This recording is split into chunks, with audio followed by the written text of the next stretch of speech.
احادیث میں اس کے کچھ فضائل وہ روایت کیے گئے ہیں۔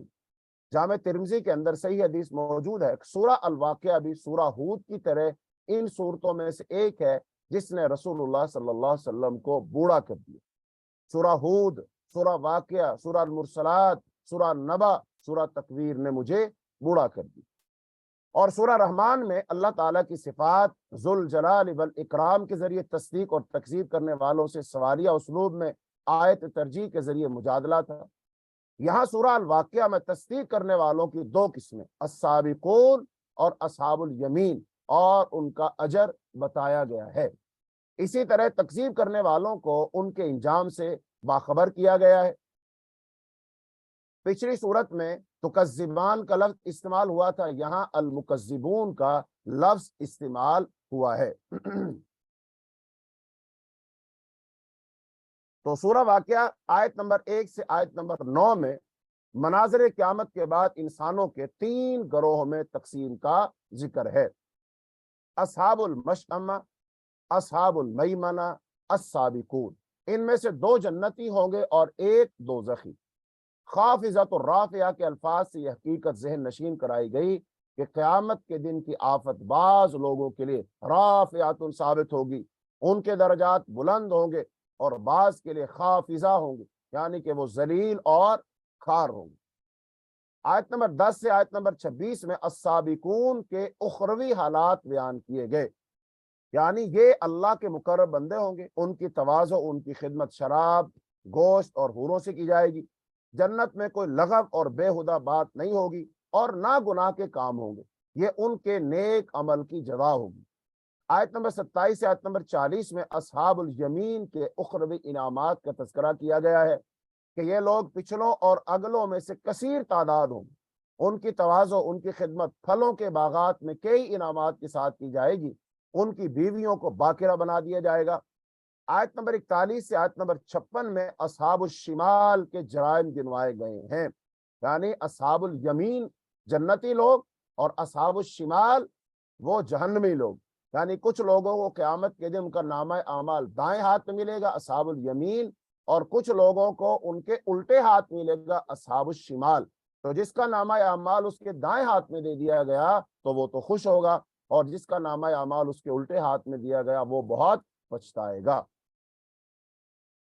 تو یہ جو اصحاب الشمال ہیں ان کے جرائم گنوائے گئے ہیں کہ یہ شرک پر اصرار کیا کرتے تھے۔ کانوا یصرون علی الحنث العظیم، یہ مترفین اور خوشحال تھے، منکر آخرت تھے، جھٹلانے والے گمراہ، الضالون المکذبون تھے۔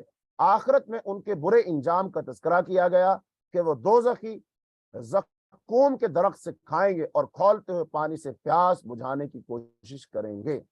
پھر آیت نمبر 57 سے 74 میں آفاق و انفس کی 4 دلیلوں سے امکان آخرت پر استدلال کیا گیا ہے، یعنی یہ منی جو تم ٹپکاتے ہو اس کے خالق تم ہو یا اللہ، اس سوال کے ذریعے انفسی دلیل فراہم کی گئی۔ اگلے 3 سوالوں کا مقصد اللہ کی قدرت اور ربوبیت کی آفاقی دلیلیں فراہم کرنا ہے۔ نمبر 1، یہ فصل جو تم بوتے ہو اس کے اگانے والے تم ہو یا اللہ؟ یہ پانی جو تم پیتے ہو اس کے نازل کرنے والے تم ہو یا اللہ؟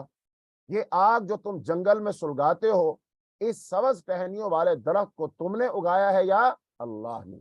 یعنی اب ان 3 سوالوں کے جواب ظاہری بات ہے وہ یہ تو نہیں دے سکتے کہ پانی کو ہم نے نازل کیا ہے، آگ کو ہم نے پیدا کیا ہے، یہ فصلیں ہم اگاتے ہیں، پھر اس کا مطلب کوئی اور اگانے والا ہے نا؟ تو جو ان اگانے والا ہے وہی اللہ ہے، لہذا اس اللہ کو مان لو، وہ اکیلا ہے اور اس کا کوئی شریک نہیں ہے۔ تو اللہ تعالیٰ نے عقلی اور نقلی دلیلیں دے کر، آفاقی اور انفسی دلیلیں دے کر کے، سوالات استفہامیہ انداز اختیار کر کے ہر طریقے سے اس انسان نادان کو سمجھانے کی کوشش کی ہے کہ میں ہی اللہ ہوں، میں ہی الہ ہوں، میں ہی معبود ہوں، میرا کوئی شریک نہیں ہے، کوئی حصے دار نہیں ہے، ان کاموں کو کرنے والا میں ہوں، لہذا میری ہی عبادت کرو، مجھے ہی الہ تسلیم کرو۔ پھر آیت نمبر 75 سے آیت نمبر 82 میں بتایا گیا کہ قرآن یہ اللہ تعالیٰ کا کلام ہے، قرآن ایک بلند مرتبہ کلام الہی ہے، شیطانی القاء نہیں ہے، پاک فرشتوں کے علاوہ قرآن کو کوئی نہیں چھوتا، قرآن کے بارے میں مداحنت اور تکذیب کا رویہ بند کرو، بلکہ اس کو کلام الہی مانو، یہ اللہ کا کلام ہے۔ آیت نمبر 83 سے آیت نمبر 96 میں موت کے وقت انسان کی بے بسی کا نقشہ کھینچا گیا ہے۔ موت کے وقت اور موت کے بعد اصحاب الیمین اور اصحاب الشمال اور السابقون کا مختلف انجام بیان کیا گیا ہے۔ نبی کریم صلی اللہ علیہ وسلم کو ہدایت کی گئی ہے کہ اپنے رب کی تسبیح بیان کریں۔ لہذا سورت کا مرکزی مضمون یہی تھا کہ قریش کی قیادت کو وارننگ دی گئی ہے کہ قیامت کے دن کا انقلاب بعض لوگوں کو بلندی اور بعض کو پستی عطا کرے گا۔ جھٹلانے والے گمراہوں کے مقابلے میں تصدیق کرنے والے ہدایت یافتہ لوگوں کا انجام مختلف ہوگا۔ امکان قیامت کی آفاقی، انفسی اور قرآنی دلیلوں کی روشنی میں تکذیب توحید و آخرت اور مداحنت اور شرک چھوڑ کر توحید اختیار کرو۔ آگے سورہ الحدید ہے، یہ مدنی سورت ہے اور اس کی 29 آیات ہیں، اور اس سورت کا مرکزی مضمون یہ ہے لِيَقُومَ النَّاسُ بِالْقِسْطِ، صحیح عقیدہ توحید کے ساتھ نفاق، حب دنیا، بخل اور رہبانیت سے بچتے ہوئے مال اور جان کا جہاد کرو، تاکہ ایسی اسلامی حکومت قائم ہو جائے جو تمام پیغمبروں کی طرح عدل و انصاف کر سکے۔ یعنی اسلامی حکومت قائم کرنا، جس اسلامی ریاست کے اندر عدل ہو، انصاف ہو، دنیا میں لوگوں کو ایک ریاست بنا کر اس کا نظام بنا کر دکھا دیا جائے کہ اللہ کے قانون کے مطابق اگر انسان زندگی بسر کرے تو دیکھو ایسی ریاست وجود میں آتی ہے کہ وہاں پر امن ہے، سکون ہے، عدل ہے، انصاف ہے، جان کا، مال کا، عزت کا تحفظ ہے، وہاں پر تمام لوگ ایک دوسرے کے ہمدرد ہیں، غم گسار ہیں، لہذا زمین ظلم سے پاک ہو جائے گی۔ لہذا سورہ الحدید، یہ پچھلی سورہ واقعہ میں جن سابقون اور اصحاب الیمین کے اجر و ثواب کا ذکر تھا، یا سورہ الحدید میں ان کے اوصاف بیان کیے گئے۔ وہ صفات الہی پر کامل ایمان رکھتے ہیں، دل کھول کر وہ خرچ کرتے ہیں، بیرونی دشمنوں یعنی کافروں سے جہاد کرتے ہیں اور عدل و انصاف کے قیام کو یقینی بناتے ہیں۔ تو اگلی سورہ المجادلہ میں اسلامی ریاست کے اندرونی دشمنوں یعنی منافقین سے جہاد کے لیے ان کی پہچان کی ہدایت ہے۔ سورہ الحدید میں سب سے پہلے اللہ تعالیٰ کی صفات، ان پر ایمان کا ذکر ہے، پھر انفاق کا مطالبہ ہے، خرچ کرنے کا مطالبہ ہے۔ لہذا اللہ کی راہ میں خرچ کرنا یہ ان لوگوں کی صفات میں سے ایک صفت ہے جو اللہ کی جنت میں داخل ہیں۔ لہذا وہ لوگ اللہ کی راہ میں خرچ کرتے ہیں، جیسا کہ اس سے قبل اعلانات کیے گئے ہیں کہ ادارہ جو ہے جس کے ذریعے ہم کلاس پڑھ رہے ہیں، تو یہ ادارہ خاص طور پر رمضان میں جو روہنگیا کے مسلمان ہیں، برما کے جو مسلمان ہیں، وہاں پر مسلمانوں پر بہت ظلم و ستم کیا گیا تھا اور کیا جا رہا ہے۔ لہذا وہاں کے فتنوں میں، ہنگاموں میں، قتل و غارت کے اندر جن بچوں کے ماں باپ قتل کر دیے گئے، ان کے بچے موجود ہیں اور وہ یتیم ہیں، ان کی کفالت کرنے والا کوئی نہیں، تو لہذا ادارہ ان کی کفالت کرتا ہے، ان کو عید کے موقع پر راشن پانی اور دیگر مدات کے اندر ان کی ضروریات پورا کرنے کی کوشش کرتا ہے۔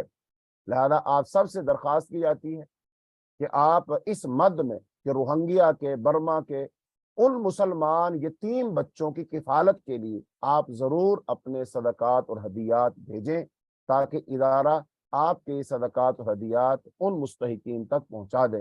انشاءاللہ وہ خوش ہوں گے، خوشیوں میں وہ بھی عید پر خوشیاں منائیں گے، تو اللہ تعالیٰ آپ کو اس کی جزا دے گا۔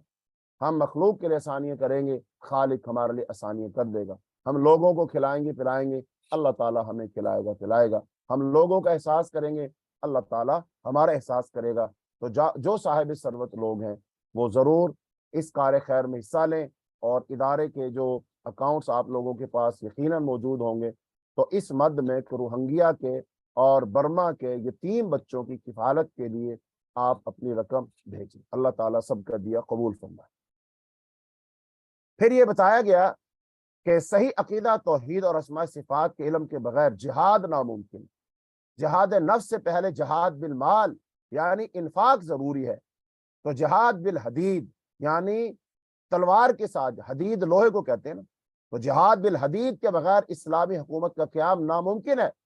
اسلامی حکومت کے بغیر اسلام کا عادلانہ نظام قائم نہیں کیا جا سکتا۔ لیقوم الناس بالقسط کے تقاضے پورے نہیں کیے جا سکتے۔ لہذا سورہ حدید میں بعض موانع کا تذکرہ ہے، یعنی کامل ایمان کی راہ میں سب سے بڑی رکاوٹ اللہ کی صفات صلہ علمی ہے۔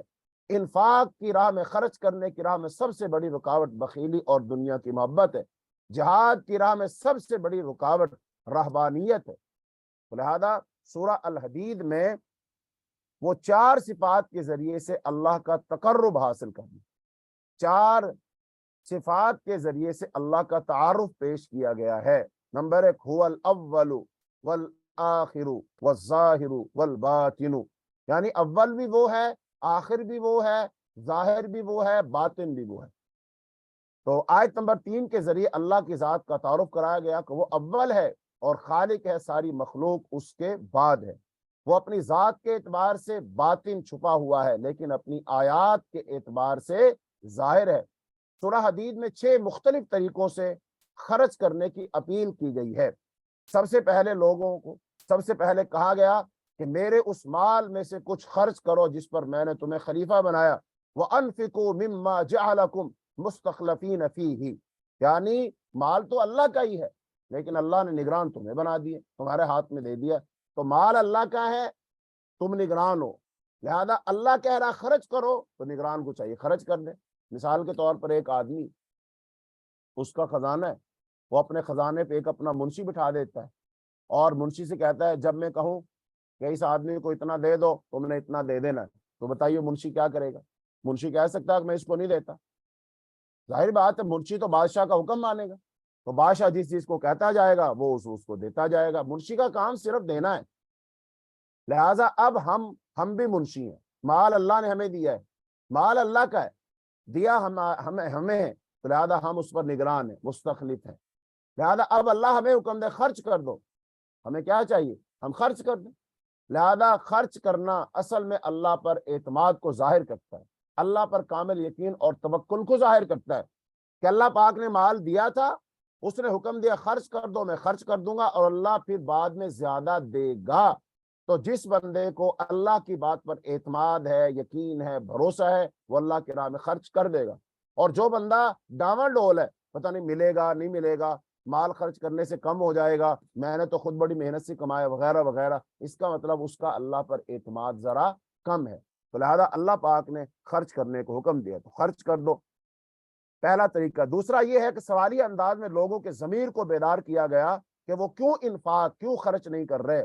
ما لکم اللہ تنفقوا، اس کے بعد یہ حقیقت ذہن نشین کرائی گئی کہ اگر تم موت سے پہلے انفاق خرچ نہیں کرو گے تو یہ اللہ کی میراث بن جائے گا۔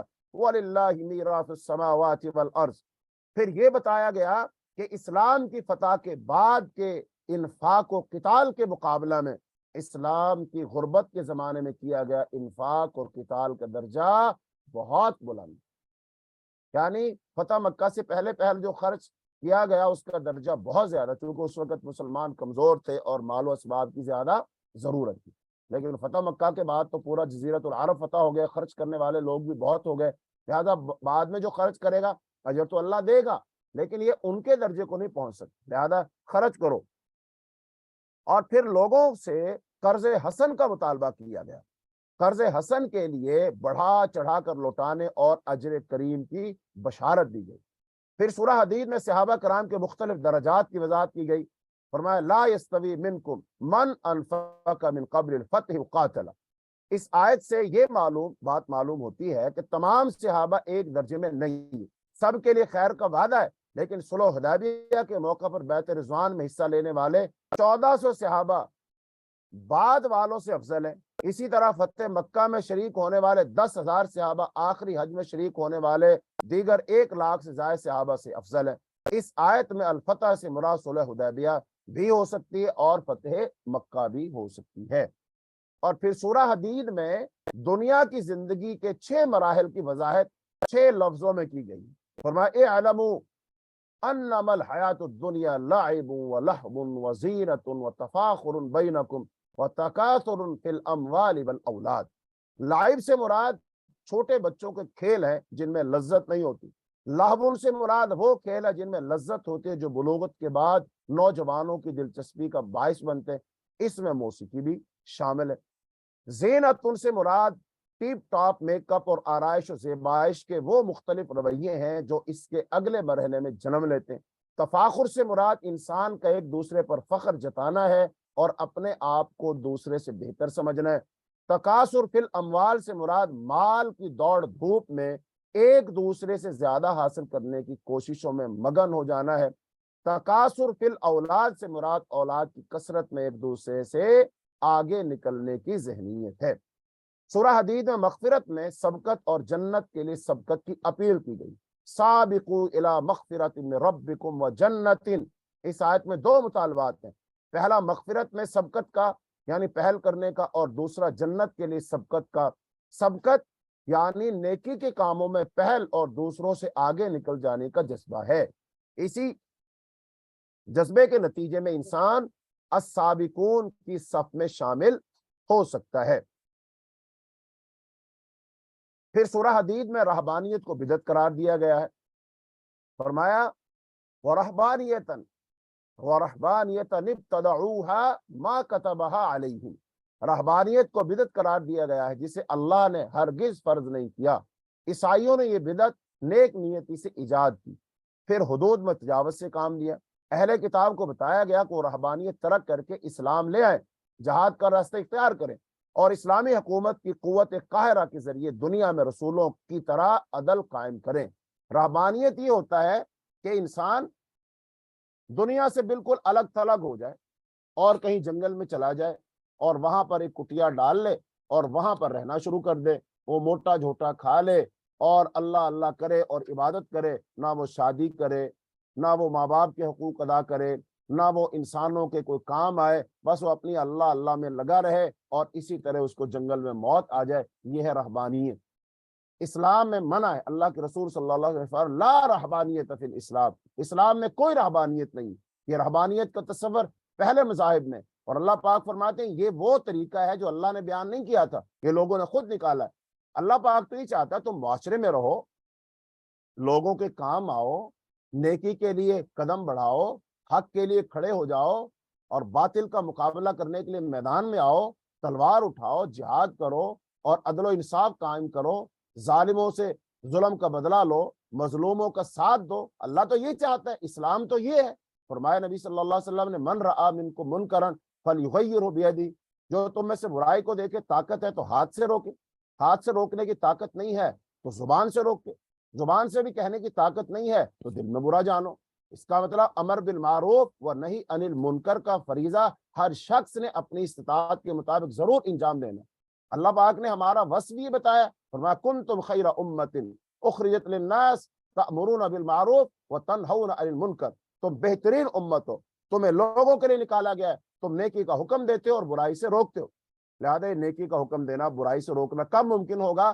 جب ہم میدان میں کھڑے ہوں گے، معاشرے میں ہوں گے، اور اگر کوئی بستیوں کو چھوڑ کر، شہروں کو چھوڑ کر، گھر کو چھوڑ کر جنگل میں چلا جائے، کٹیا ڈال لے اور تصویر پکڑ کر اللہ اللہ کرتا رہے اور چلا کشی کرے اور اسی میں مگن رہے، تو یہ اسلام کا مطالبہ بالکل نہیں ہے۔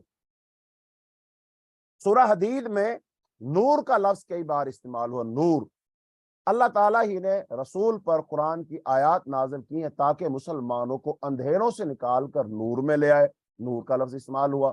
قیامت کے دن انفاق کی وجہ سے، خرچ کرنے کی وجہ سے مومن مرد و خواتین کے سامنے ان کے سیدھے ہاتھ میں نور دوڑ رہا ہوگا۔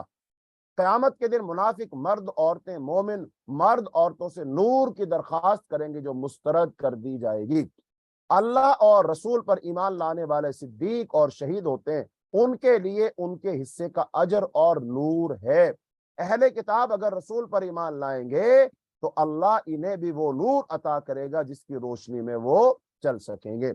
سورہ الحدید میں بار بار استغفار کا مطالبہ کیا گیا ہے، تو سورہ الحدید میں آیت نمبر 1 سے آیت نمبر 5 میں صفات الہی بیان کر کے توحید، ایمان اور انفاق فی سبیل اللہ کی دعوت دی گئی۔ صفات الہی بیان کر کے توحید اور ایمان اور انفاق فی سبیل اللہ کی دعوت دی گئی ہے۔ اچھا، انفاق کی دعوت کئی اسالیب سے کی گئی۔ قیامت کا منظر کھینچ کر بتایا گیا کہ اس دن فیاض مومن مرد و خواتین اور بخیل منافق مرد و خواتین کا احوال مختلف ہوگا۔ پھر آیت نمبر 16 سے آیت نمبر 17 میں مسلمانوں کو نصیحت کی گئی ہے۔ پھر آیت نمبر 18 سے آیت نمبر 20 میں ایمان لا کر خرچ کرنے والوں کے اجر و ثواب بتایا گیا ہے۔ آیت نمبر 21 سے آیت نمبر 24 میں اللہ کی بخشش، مغفرت اور ابدی جنت کی طرف دعوت مسابقت دی گئی ہے کہ سابقوا الی مغفرۃ من ربکم وجنت۔ اور آیت نمبر 25 سے آیت نمبر 29 میں رسولوں کی بعثت کا مقصد عدل و انصاف کا قیام بیان کیا گیا۔ فرمایا لقد ارسلنا رسلنا بالبینات وانزلنا معهم الكتاب والمیزان لیقوم الناس بالقسط۔ ہر رسول بینات، کتاب اور میزان لے کر آتا ہے، اور بعض کو لوہا بھی دیا جاتا ہے۔ وانزلنا الحدید فیہ بأس شدید ومنافع للناس۔ لوہے کے نزول کا اصل مقصد جہاد ہے، لیکن اس میں دیگر فوائد بھی رکھ دیے گئے ہیں۔ قیام عدل کے لیے طاقت کے استعمال کی طرف لوح الحدید کے لفظ سے اشارہ کیا گیا ہے۔ رسول اللہ صلی اللہ علیہ وسلم کی نبوت کے سلسلے کو حضرت ابراہیم اور ان کی نسل کے دیگر انبیاء سے جوڑتے ہوئے اہل کتاب بالخصوص عیسائیوں کو رہبانیت ترک کر کے اسلام قبول کرنے کی دعوت دی۔ رہبانیت کو بدعت قرار دیا گیا ہے۔ نبوت کے بارے میں بتایا گیا کہ یہ صرف بنی اسرائیل کا استحقاق نہیں ہے، اللہ تعالیٰ نے آخری رسول بنی اسماعیل میں پیدا کیا ہے۔ اہل کتاب کو ترغیب دی گئی کہ اگر وہ اسلام لے آئیں تو انہیں دوہرے اجر سے نوازا جائے گا، پھر وہ قرآن و سنت کے نور کے سائے میں اپنا سفر جاری رکھیں گے۔ وَآمِنُوا بِرَسُولِهِ يُؤْتِكُمْ كِفْلَيْنِ مِنْ رَحْمَتِهِ وَيَجْعَلْ لَكُمْ نُورًا تَمْشُونَ بِهِ وَيَغْفِرْ لَكُمْ۔ عیسائیوں اور یہودیوں میں سے اگر کوئی شخص مسلمان ہو جاتا ہے اس کو 2 اجر ملے۔ نمبر 1 تو پہلے پیغمبر پر ایمان لانا، اس کا اجر، اور پھر حضرت محمد صلی اللہ علیہ وسلم پر ایمان لانا، اس کا اجر۔ تو اس کا مطلب اللہ تعالیٰ نے ان کی قدردانی کی ہے۔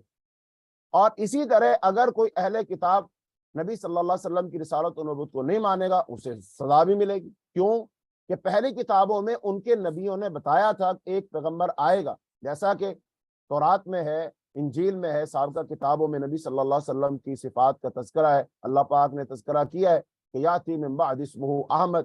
عیسیٰ علیہ السلام نے کہا تھا میرے بعد ایک نبی آئے گا، اس کا نام احمد ہوگا۔ اور آج باوجود اس کے کہ تورات انجیل میں تحریف کر دی گئی، لیکن پھر بھی واضح طور پر نشانیاں موجود ہیں۔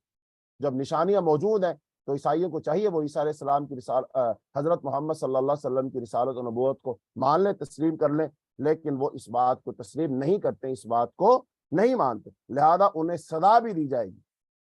تو لہذا سورت کا مرکزی مضمون صفات الہی پر مشتمل کامل عقیدہ توحید اور رسول پر ایمان لاتا ہے۔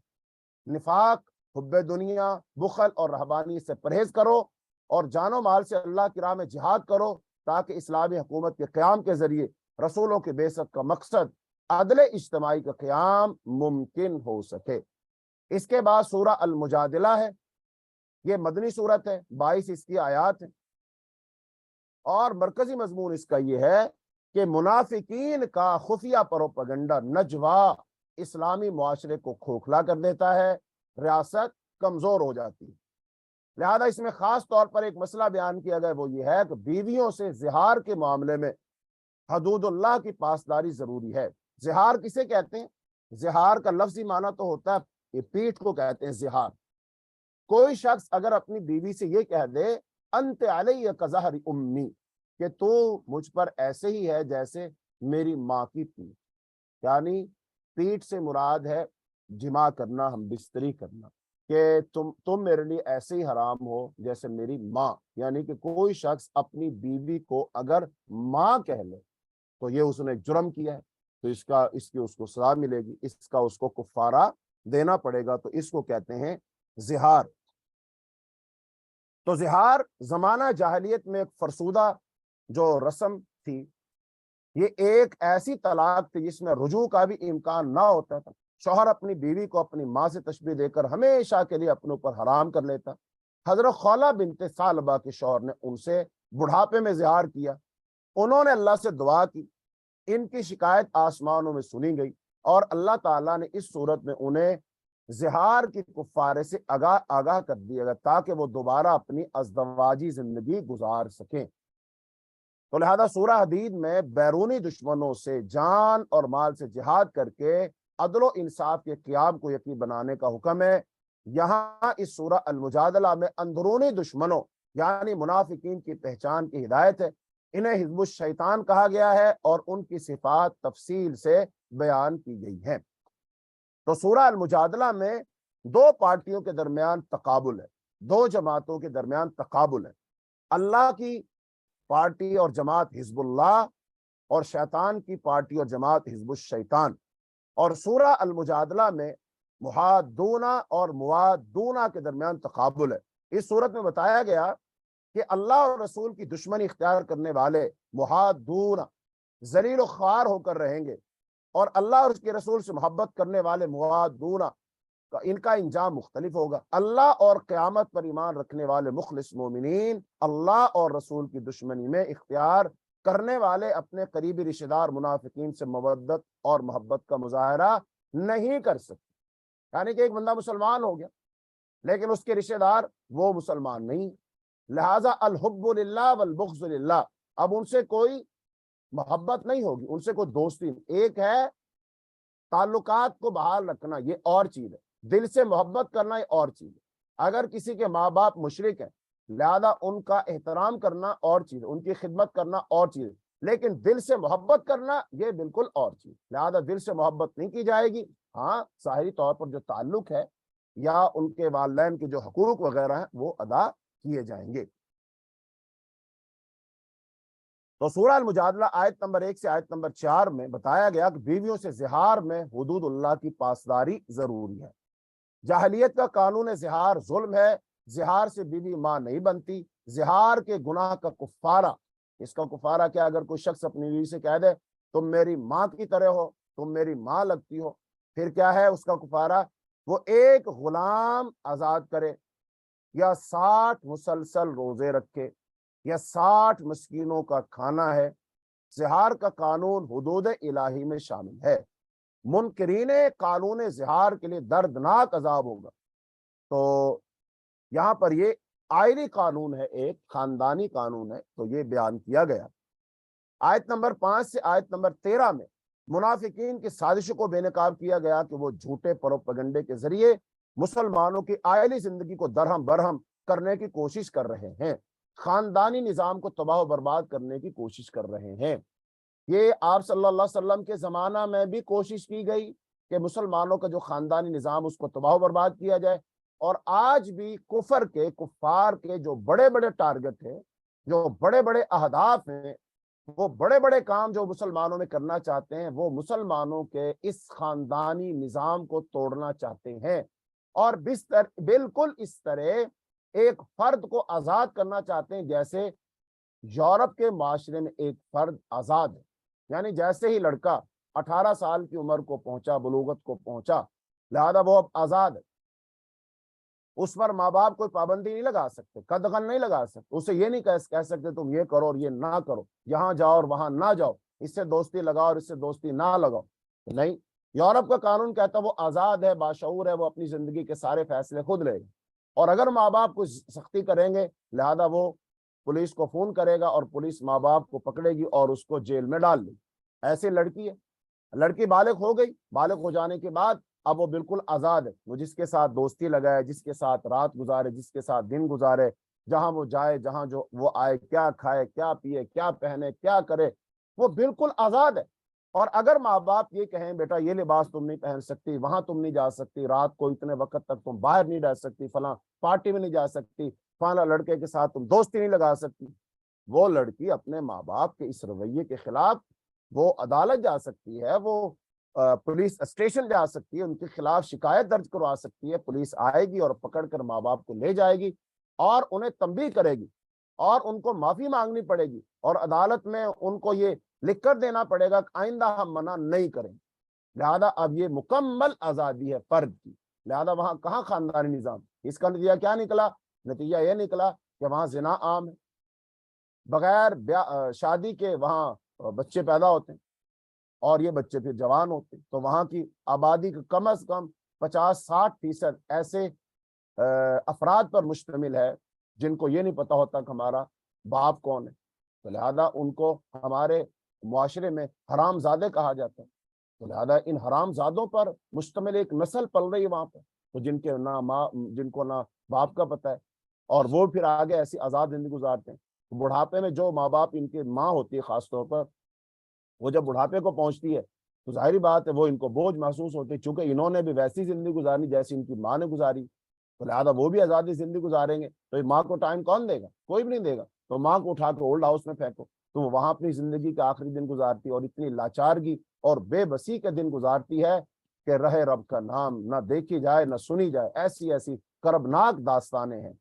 تو بہرحال نبی صلی اللہ علیہ وسلم کے زمانہ میں بھی آئلی نظام کو توڑا گیا، اور آج بھی کفار توڑ رہے ہیں، اور اس کو توڑنے کے لیے پیسے خرچ کر رہے ہیں. این جی اوز کام کر رہی ہیں. کاش کہ ہم مسلمان ہوش کے ناخن لیں، اپنی غفلت کے پردوں کو چاک کریں اور حقیقت حال کو دیکھیں، اور دین پر ہم عمل پیرا ہوں.